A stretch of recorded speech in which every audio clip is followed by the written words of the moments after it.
बताओ कि हुंका सगोई है हुंका सगोई है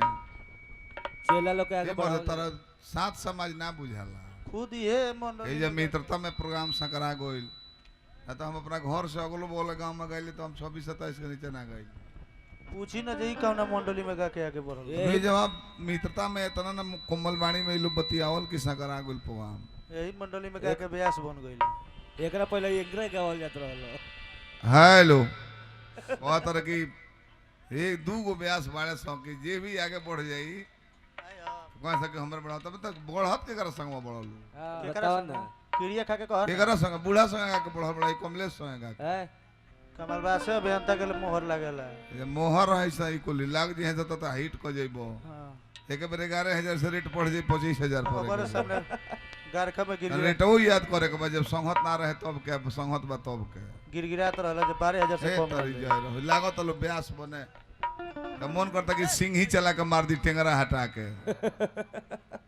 हमारे सामने गारखा में 12,000 खातिर हुआत रहे 12,000 ले ये सब ना चाहिए जीवन में अपना ई ना भूल जाला कि हमरा के मनले रहे के आगे कोई इहे जे बुला गलू गधा हो हां ना तो स्थिर न रहता लगे ये सब गलती बात है ही कुल ना कहल आगे बढ़ावे ओकरा हमारा के जे आगे बढ़ल हो के हमरा के जे संगे गोले हो के कहे के ओकर नाम कहे के चाहिए हां तारा के जे मन ले हो के ओकर नाम कहे के चाहिए में शिकायत ना कोई जाला तब जोड़ी एंगे चल रहा चनियो के फुहर पातर लगत तर बोले ओ कहता बेंता के मुंह से ना गाड़ी से कही बता के होई कहले हम संजय कहते ई छोलकट जात है कर मत छटकट छोलकट हो ओकर बस फोर बुझल हो ई छोरी ना कौन का जवाब दी ना ओहे हमें उ तो उल्टे न बोली है ओकर दीदी ना चली अशोक बस खैर चलो कोनो बात नहीं है अशोक वाटिका में रहे वाला जीव जंतु हलो अशोक बस फोड़ अब गीत संगीत में चले के बा आज ए परिवार में आके जौन मान सम्मान बबुआ लो दे दी हल नायका बज के चाहे गार्जियनो लू ये हर जगह ना मिलेला हाय हाय हाय इनकर सड़वाना गो रही जब भूमिहार रहूं सो बाप बाप सर्व मोछिया ओइठ के चायो पिए के ना पूछ रहूं सो का खत्म भूमिहार रहो तुम यार है ना भगवत सार हमने के मान सम्मान मिले तो ना गांव के कही ले जा हां हां तो पसवान समाज माझी समाज में जन इज्जत प्रतिष्ठा मिल गइल दुगोला सरगम में आपका स्वागत है। तो समान इज्जत के देला के जे इज्जत पौल रहला उहे इज्जत देला बेइज्जता तरह के इज्जत तो दिहे सो ऊपर भगवान नीचे पसवान जय हो अरुणल बेला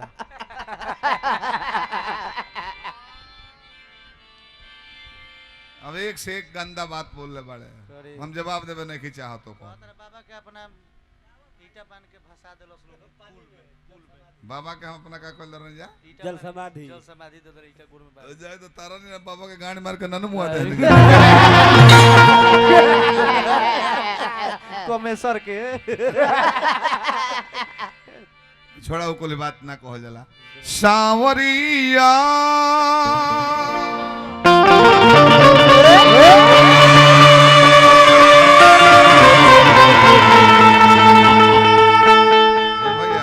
भूमिहार हमें सदी मंगो तार चाट दी है सर डिस्टर्ब हो जे तू बैठा चुपचाप शांति से आराम कर मजा लो भूमिहार में से जो घूंट चाय पिए से तो को दाव पी गेल तारा पो ता सांवरी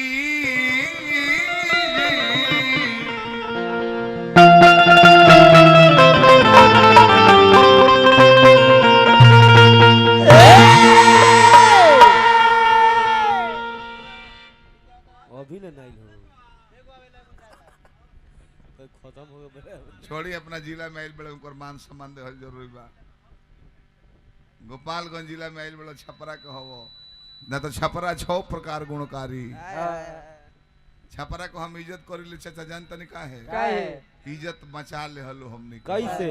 कोहड़ा बाजार पहले तो पूरा भारत एके रहे कोनो राज्य ना बटाई रहे बिहारो बहुत बाद में बनल बा उत्तर प्रदेश बाद में लेकिन बटा देला तो अलग हो देला अपन भयवधी अलग हो जाता तो कोनो लेन देन रहता चाचा नहीं कर रहा चीन हमारी लेकिन छपरा बाप रे बाप तिब्बत हमारा था छपरा के धन्यवाद करब हम तिब्बत चढ़ाई क देहलस आ इंडिया के लगे हथियार ना रह कोनो हथियार ना तिब्बत चढ़त चलिए लेने कि चढ़ जाए इंडियो में गुलाम कर ले जाए इंडियो में आधा अंसा के बाकी यही 25 गो जवान छपरा के मुंह छैठ के मुंह छैठत जानी कि टाइट कोइले पहुंचल। ब्रिगेडियर साहब का यस सर। हथियार कम है हम लोग अपने कला कौशल से दुश्मन को पराजित करके दिखाएंगे लड़ब सन। वी आर छपरहिया क्या चाहिए बोलो बोलो 1 किलो चूना जला हुआ मोबिल 300 ग्राम तब क्या करोगी कोई केमिकल बनाओगी हैं? लाओ जी लाओ। आई हाँ।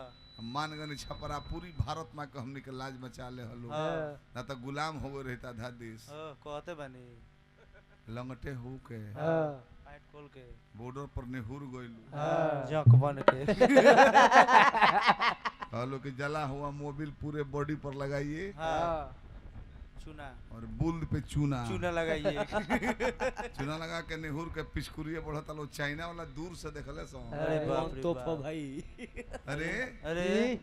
ये इंडियन कौन तोप लगा दिया है भागो भागो। हम लोग इसके रेंज में आ गए हैं हाँ। सेना पीछे करो भागो बाप रे बाप।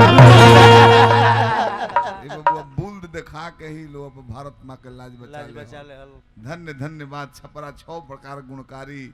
छपरा 6 प्रकार हितकारी 2500 इनकरे गांव का एगो रहला आवेला एगो जाला गौले रहला है बताए। एगो आवेला एगो जाला धर्मशाला दुनिया। अब गीत ये गायत्री ठाकुर गाते गाते मर गईले स्वामीनाथ गाते गाते मरे किनारा चल गइल बड़े हां आई है गीत याद कर बड़े की एगो आवेला रे एगो जाला धर्मशाला दुनिया ये गीत जौन लिखले बा वो बेवकूफ बा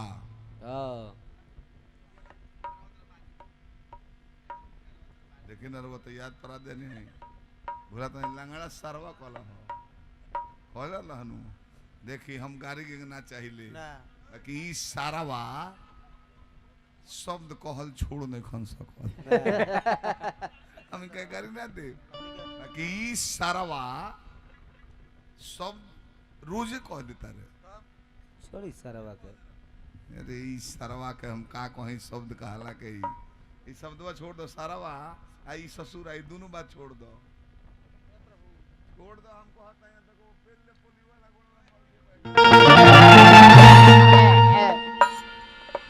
ए पर हम कोनो गीत गाओ तो नहीं उनके हां करनी से ऊंचा होइबो।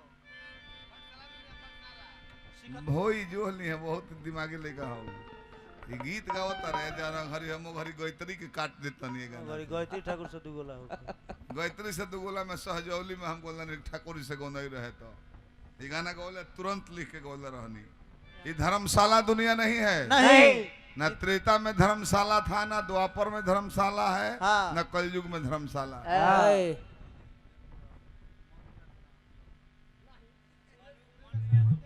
करम पर मनु भाई नहीं उस शब्द का है कहे जब खुद हम स्वयं हैं उ तो करम प्रधान मनु भाई का हार्दिक स्वागत बा करम प्रधान देश होई। हो जाए सब हो जाए करम प्रधान देश होई। ये धर्मशाला दुनिया ना हो धर्मशाला कैसे हो जी कैसे 6 साल का लड़की का रेप को के जरा दिया था हां 36 टुकड़ा को के प्रेमिका का लाश फ्रिज में धरा जाता हां मर्द के मुंह के ड्राम में भर दिया था हाँ। धर्मशाला है हां ये कुछ ना हो ना यहाँ पाप भी होला यहाँ पुण्य भी होला होला त्रेता में हां रामावतार भइल भाई अब बहुले बड़ पाप कोनो युग में होत रहे बाबा रख ले रहला। अपना भवे के बाली रखले रहे हां सुग्रीव के मेहरारू के बहुले बड़ पाप होला हां हलुक लइका के किडनैप करबा जेल में जाए के पड़ जाई हाँ। अजे दुनिया के माइये के किडनैप रावण कर ले रहे आ केहू बर्मा विष्णु शंकर के बोले का पावर ना रहे हाँ। धर्मशाला दुनिया हो हां द्वापर में द्रौपदी के अपने खानदान के छतरी लोलंगटे करते रहे धर्मशाला दुनिया हो बेवकूफ जौने सुनी है तौने गाँव लगे अपना कॉमन सेंस है ही नहीं तब धर्मशाला दुनिया ना हो ना हो ये पाठशाला हो हां पढ़ते पढ़ते जीवन बीत जाला तब वो पढ़ाई खत्म ना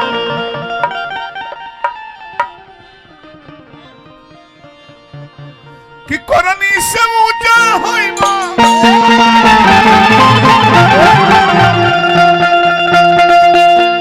करनी से ऊंचा होइबा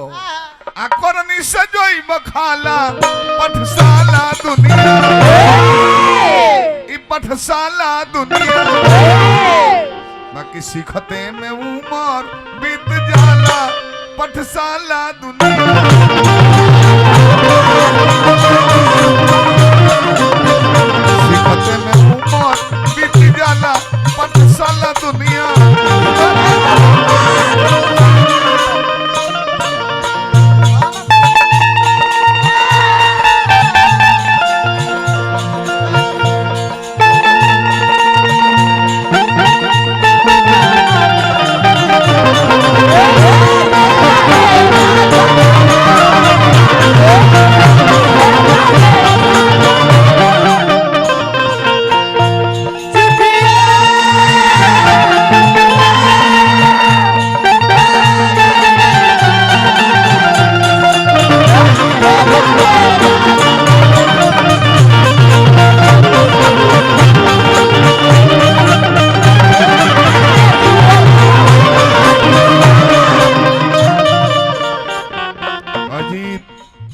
दूसरा के जन्मावल खिलाव में मजा आवेला, दूसरा के गीत गावे में मजा आ जाला कि अपन लेखनी को के गीत गावे में जीवन तहार बीत गइल 4-5 गो गीत लिखले होबो हमर सैकड़ों गीत लिखाइल है तो अपनो हाथ है वो चोरावल इहो अपने हाथ है के हो का बसको अब तो लाख राइटर बड़ा अभिनय तने के अभिषेक तिवारी परमा तिवारी गीत गावता आई के कर रावण जैसन पापी धरती गोइली कापी के कर सब बाजित जी रावण जैसन पापी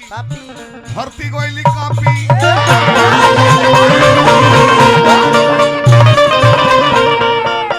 विष्णु के आवे परल बाप ओकर विष्णु के आवे परल पाप ओकर भापी भाप गइले के बे गइले काम होई ना आइले तो दुष्ट के दुष्टता के दंड दियाइल एगो के मारे के परल एगो के तारे के परल रावण के मार के भाई विभीषण ने का दियाइल करनी रहे तो अब करनी से ऊंचा खाला हो को भाई विभीषण का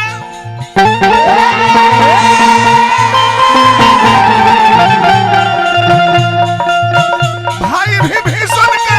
सिंहासन भेटाला पठशाला दुनिया पठशाला दुनिया बाकी पढ़ते में जीवन बीत जाला पठशाला दुनिया सीखते में उमर बीत जाला पठशाला दुनिया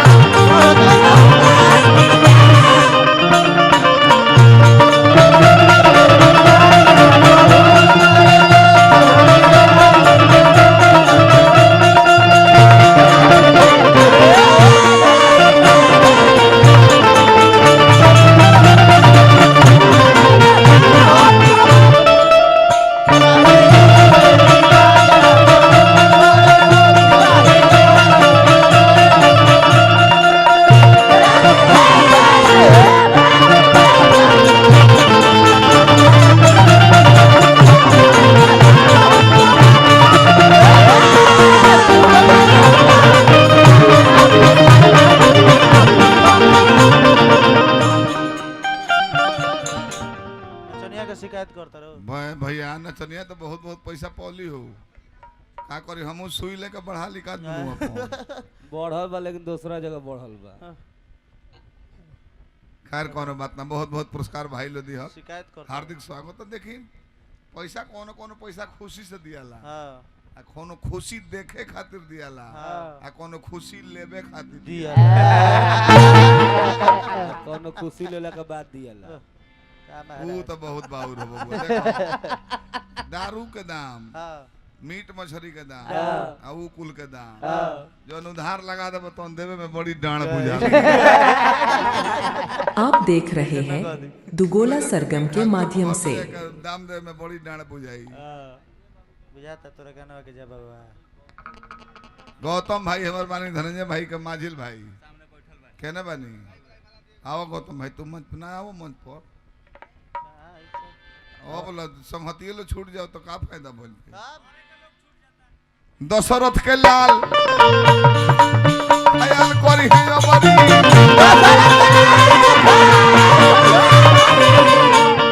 नाव लगा होगा माला देव दोनों आदमी के दशरथ के लाल जी ख्याल कर एगो और माला दो हो मला तो हो हलचल बुआ तो हलचल कहता है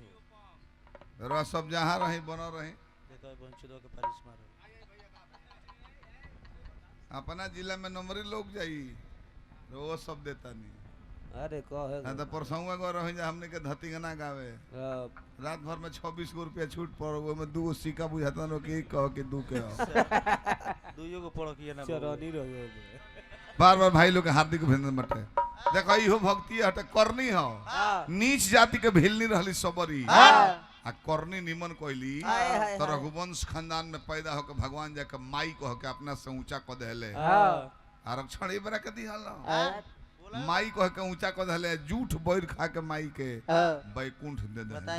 वो बुलावे करली कोनो फोन त ना कइलरी चिट्ठी भेजलरी दशरथ के लाल जी ख्याल करी है अबरी रोज रोज रहिया खोजत रहली सबरी रोज रहिया खोजत रहली सबरी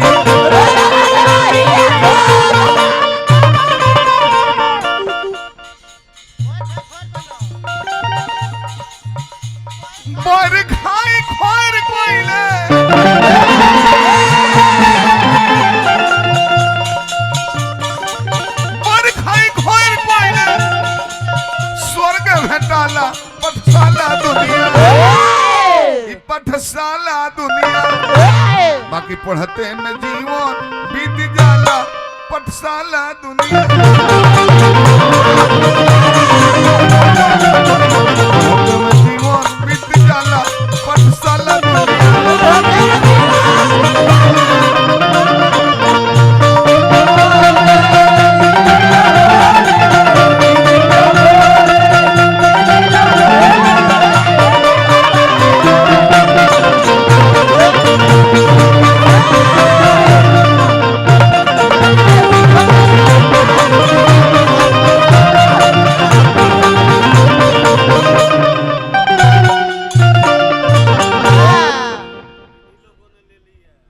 हलचल जी हमें कहा तो प्रोग्राम से कर ले तो नंबर तो हर लोग दे दिले कि बतियाओ तो हमारा समाज नहीं समाज नहीं के बाकी तू जहाँ हमार प्रोग्राम से कर बता हमार पहले से नाम होई हां हम जहाँ तहार सकारो वो जगह पर हम सकले जहाँ तहार पहचान कम बा संगत के चलते हो तू हमर कहाँ जहाँ जहाँ कोई लोग जहाँ कबे को भेंता जी ठीक रही है तो ठीक है बोल ले के चिन्ह तरह के ना लेके पर विशेष ध्यान दो बोनो मो हां तू जहाँ कहीं भी गावे जो बता हम पहले से गौले हो चंदौली हमनियो के लिए करो नहीं चंदौली छोड़ो ना वो सरवन के बता के लिए करो के जहाँ तू जो बता हम पहले से गौले हो बाकी बहुत जगह बाकी हम जहाँ जाइब तहाँ तू अभी ना गौले हो कैसेट वसेट में देख के लोग लाइक कइले छोड़ी ना यही मत कह हम तो अपनो हैंड के प्रोग्राम वाला तबो कह दिले कि बतिया लो अभी जहाँ छोटी हवा से नंदलवा से अभी जहाँ ऐसे के हकड़ के कुछ कह दी तो हमरा पर भी सोच ना करे के पड़ी हमरा अपना से बतिया में लाज लागल अभी जहाँ साथ समाचार अभी जहाँ विजेंद्र पर चल गए बने उसकी हमनी के ना जाए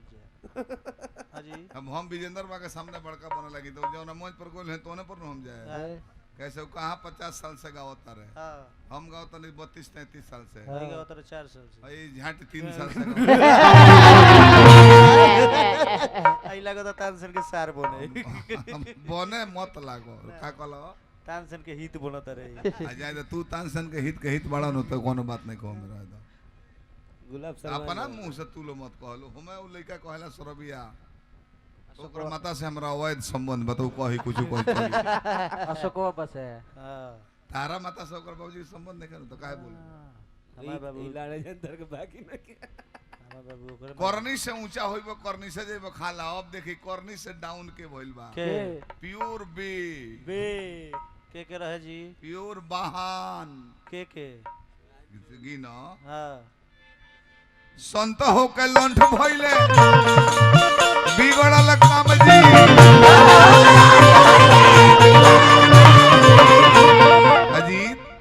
राम वृक्ष रामपाल चाहे आसाराम जी मिथिलेश बाबा लोग का पूजा होता भगवान जो हाँ का कौन है करनी से ऊंचा होइबो हाँ करनी से जे बखाला उपमा का देनी हो का सबरी जैसा एगो भिलनी हाँ करनी से ऊंचा हो गइल हाँ आ ये कनी के पूजा करत ललो एसपी कलेक्टर गोड़ लागत ललो हाँ आई सरवा करनी से कहां चल गेले सब कुल जेल धइले बा अब मैं के यही से कहिले कि लंबा शांति सुख खातिर पीछे भागो वो सुख के पीछे मत भागो छोड़ी जवन 2 मिनट के आनंद बा ओकरा बाद चोखा जो मुंह हो जाओ वो सुख के पीछे पैसा कहाँ जियान करो जहाँ पैसा फेंकला के बाद दिल में आनंद आवे कि चला अच्छा जगह दान देनी हो पैसा वो जगह पर मत दो कि पैसो गई ठा के चीते गिरल बड़ा कि जूस के दुकान मिली तो तनी हिम्मत बनी इना के चक्कर आवे लगे वो जगह पर पैसा जियान मत करे कि देहला के बाद अफसोस हो अफसोस हो गया मुंह सूखे लगे कहे खातिर तो पहले कहते बुझे वाला बुझ जाए हैं पैसा वो जगह पर ना चाहे कि धनवो गइल आ उहो गइल जन कहियो 1 किलो तैयार ना होला दब तैयार होई तो 10 से 15 ग्राम तैयार हो संत हो के लंथ भइले बिगड़ल काम जी राम वृक्ष रामपाल चाहे आसाराम जी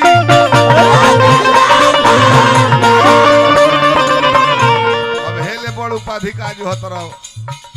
अजीत हलचल जी तो हमरा के भैया कह लंगड़ा कह कुछ कह बाकी हो उपाधि एगो हमार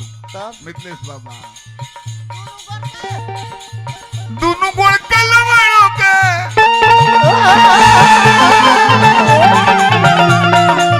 दोनों गुण कलवाड़ो के अभियंता जी कहाला पटसाला दुनिया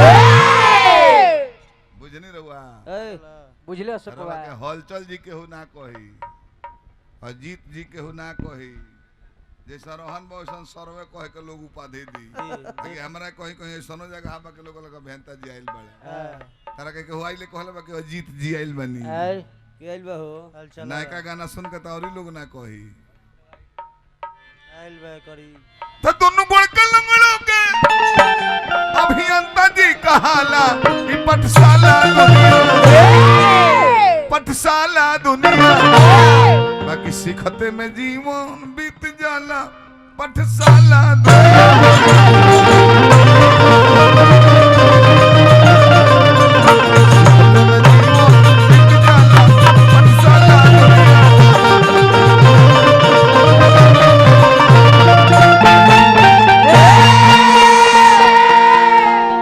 तो लइकन के भी फुहर पातर बोलता रहो